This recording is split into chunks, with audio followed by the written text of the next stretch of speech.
नमस्कार साथियों, मैं हूं मनीष राठौर और आज के हमारे एक और नए वीडियो में आपका एक बार फिर से स्वागत है। आप देख रहे हैं मनीष राठौर यूट्यूब चैनल। और यदि आप एक RNFI रिटेलर हैं तो आप इस वीडियो को एंड तक ज़रूर देखिएगा, क्योंकि यहाँ पर मैंने कुछ नए रिटेलर्स के डाउट्स जो है क्लियर करने की कोशिश करी है, उनका जवाब देने की कोशिश करी है। यदि आपका भी इनमें से कोई क्वेश्चन होता है तो आप इस वीडियो को जो है फॉलो कर सकते हैं, एंड तक ज़रूर देखिएगा। फिर भी यदि कोई क्वेश्चन आपका छूट जाता हो तो आप मुझे इस वीडियो के नीचे कमेंट करके पूछ सकते हैं। आगे बढ़ने से पहले मैं आपसे यही कहना चाहूँगा कि यदि आपने हमारा अभी तक टेलीग्राम ग्रुप ज्वाइन नहीं किया है, टेलीग्राम ग्रुप का लिंक हमने डिस्क्रिप्शन में दिया हुआ है। वहाँ पर काफ़ी सारे लोग आप जैसे ही जुड़े हुए हैं, वहाँ पर आप मुझे मैसेज कर सकते हैं पर्सनली और मुझसे कोई भी क्वेश्चन पूछ सकते हैं। उसका लिंक आपको डिस्क्रिप्शन में मिल जाएगा। कई सारे लोग उस ग्रुप में जुड़े हुए हैं। साथ ही यदि आपने मुझे अभी तक इंस्टाग्राम पर भी फॉलो नहीं किया है तो स्क्रीन पर आपको मेरी इंस्टाग्राम ID दिखाई दे रही होगी। जल्दी से जाकर आप मुझे फॉलो करें और वहाँ पर भी आप मुझे क्वेश्चन सेंड कर सकते हैं, या कोई क्वेश्चन आपका हो तो आप मुझे पूछ सकते हैं, मैसेज कर सकते हैं। चलिए अब ज़्यादा टाइम वेस्ट नहीं करते हुए हम स्टार्ट करते हैं हमारा वीडियो और जानते हैं इन क्वेश्चंस के आंसर। तो दोस्तों, सबसे पहला जो क्वेश्चन निकल कर आ रहा था, जब हमारे एक नए रिटेलर ने ID ली है और उसमें एक रिटेलर ने पूछा कि जो हमने उसमें अकाउंट ऐड किया है, आपने जो ID बनाई है वो ID बनाई थी हमने और अकाउंट जो ऐड किया था, तो बाय डिफ़ॉल्ट एक हमारे अकाउंट का जो IFSC कोड होता है वो ऑटोमेटिकली जो है एप्लीकेशन के द्वारा ले लिया गया था और हमें उसे चेंज करने का मौका ही नहीं मिला। वो IFSC कोड गलत ही सबमिट हो गया था। ऐसा कई सारे रिटेलर्स का एक क्वेश्चन होता है कि हम लोग इस IFSC कोड को किस प्रकार से चेंज कर सकते हैं। तो यहाँ पर आपको मैं बताना चाहूँगा कि यदि आपका भी IFSC कोड रजिस्ट्रेशन के टाइम पर गलत सबमिट हो गया था, ऑटोमेटिकली ले लिया गया था एप्लीकेशन के द्वारा, और वो गलत था, तो उसे हम लोग कैसे चेंज कर पाएंगे। उसके लिए आपको क्या करना होगा, आपको एक ईमेल सेंड करना होगा, एक मेल आपको सेंड करना होगा, और मेल है support@rnfi.in। फिर से मैं रिपीट करूँगा, support@rnfi.in। ये मेल ID है। इस पर आपको क्या करना होता है, आपको रिक्वेस्ट डालनी होती है कि सब्जेक्ट में आप डालेंगे, क्या डालेंगे सब्जेक्ट में, please update my IFSC code. ये आप मैसेज में डालेंगे IFSC कोड अपडेट करने के लिए। साथ ही बॉडी में आप लिखेंगे अपना रिटेलर ID लिखेंगे, अपना मोबाइल नंबर लिखेंगे, और उसमें आप बताएंगे कि मेरा जो IFSC कोड था, मैंने जब अकाउंट ऐड किया था वो उसमें जो है गलत IFSC जो है सबमिट हो गया था। अब मैं जो है नया IFSC कोड जो है, एक्चुअल जो IFSC कोड है उसे अपडेट करवाना चाहता हूं, और वो नया जो IFSC कोड होगा आप वहां पर टाइप कर देंगे। साथ ही आपको अपने बैंक पासबुक का फोटोकॉपी भी, या यूं कहें कि बैंक पासबुक का फोटो खींचकर भी उस मेल के साथ में अटैच कर देना है, और उसके बाद आपको जो है कंपनी को सेंड कर देना है, जो मैंने आपको मेल ID बताई है support@rnfi.in। ये आप देखेंगे कि 6 से 7 घंटे के अंदर अंदर आपका जो IFSC कोड होगा वो अपडेट हो जाएगा, और ज़्यादा से ज़्यादा आपको 24 घंटे लगेंगे, इससे ज़्यादा नहीं लगने वाले। 24 घंटे के अंदर अंदर जो आपका एक्चुअल IFSC कोड होगा वो उससे रिप्लेस हो जाएगा। गलत वाले IFSC कोड से एक्चुअल वाला IFSC कोड आपका रिप्लेस हो जाएगा और आपका IFSC कोड जो है अपडेट हो जाएगा।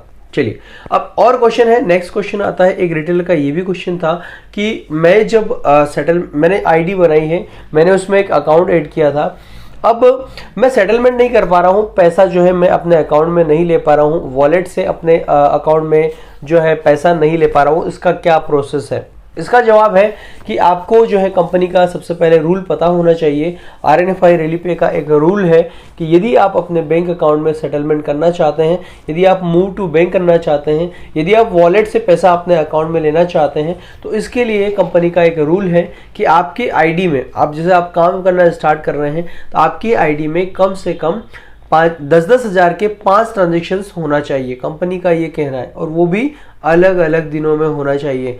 ऐसा नहीं है कि आप, कंपनी का कहना है कि आपको 5 ट्रांजेक्शन करने हैं बड़े बड़े, कौन से, 10-10 हज़ार या फिर उससे ज़्यादा के ट्रांजेक्शन आपको करना है।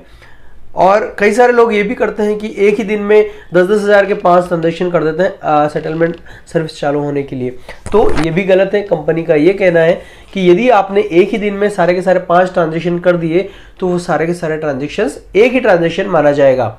इसका मतलब है यदि आपको सेटलमेंट की सर्विस चालू करवानी है, मूव टू बैंक की सर्विस चालू करवानी है RNFI रेलीपे में, तो आपको आज आपको 10,000 का आपने ट्रांजेक्शन कर दिया, 10 या 10,000 से ज़्यादा का आपने ट्रांजेक्शन कर दिया, उसी प्रकार से आपको अगला ट्रांजेक्शन कल करना है, फिर अगले दिन करना है। इस प्रकार से अलग अलग दिनों में 5 ट्रांजेक्शन कैसे भी करके कंप्लीट करना है। जैसे ही आप अपने 5 ट्रांजेक्शन्स कंप्लीट कर लेते हैं तो इसके बाद आपका सेटलमेंट सर्विस जो है RNFI रेलीपे सर्विस एप्लीकेशन में चालू हो जाता है, और उसके बाद अपना वॉलेट से आप अपने बैंक अकाउंट में जितना चाहे उतना अमाउंट रेगुलर ट्रांसफर कर सकते हैं। तो ये रूल्स और रेगुलेशन कुछ कंपनी ने बनाए हुए हैं, इनको आपको फॉलो करना होता है, उसके बाद ही आपका मूव टू बैंक या फिर सेटलमेंट सर्विस चालू होता है। क्लियर है?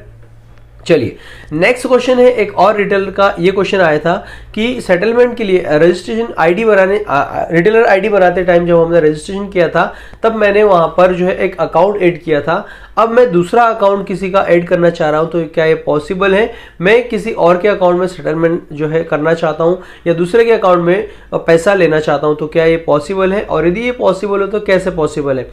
तो बिल्कुल पॉसिबल है। उसके लिए मैं कहना चाहूंगा कि यदि आप दूसरे का अकाउंट ऐड करना चाहते हैं अपनी रेलीपे आईडी में और सेटलमेंट के लिए अपना वॉलेट टू बैंक विड्रॉ करना चाहते हैं, या जो वॉलेट से पैसा अपने दूसरे के अकाउंट में आप लेना चाहते हैं, तो उसके लिए भी टर्म्स और कंडीशन होती है।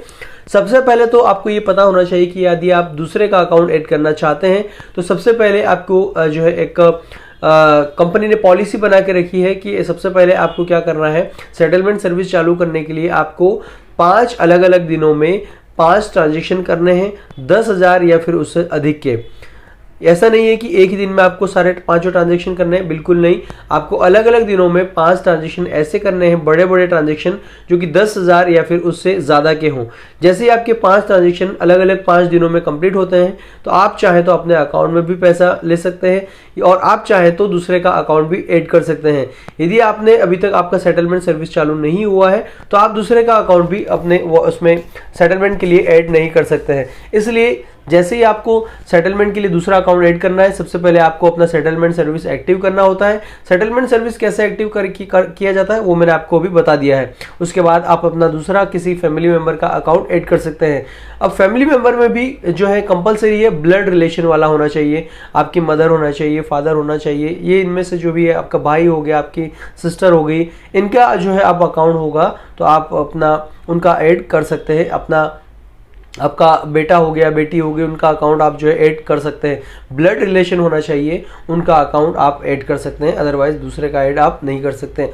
ऐसा नहीं हो कि आप अपने अंकल का, अपने आंटी का, अपने बड़े अंकल का हो गया, बड़े पापा का हो गया, इस टाइप से जो है उनका अकाउंट ऐड नहीं कर पाएंगे। क्लियर है?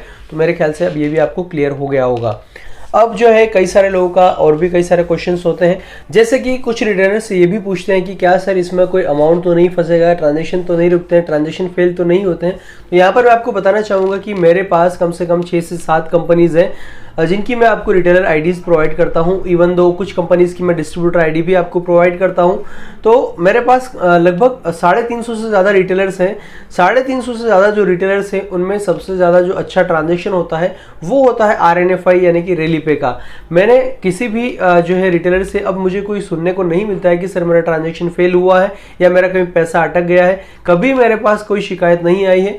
एक आध बार कभी कोई शिकायत आई थी, शायद मेरे ख्याल से स्टार्टिंग में आज से 3 से 4 महीने पहले आई थी, वो भी एक शिकायत आई थी और वो जो पैसा अटका था वो भी जो है 1 घंटे के अंदर अंदर अकाउंट में वापस आ गया था। तो मुझे जो सबसे बेस्ट सर्विस लगती है, ट्रांजेक्शन नहीं फेल होते हैं, वो होता है वो एप्लीकेशन है RNFI रेलीपे की।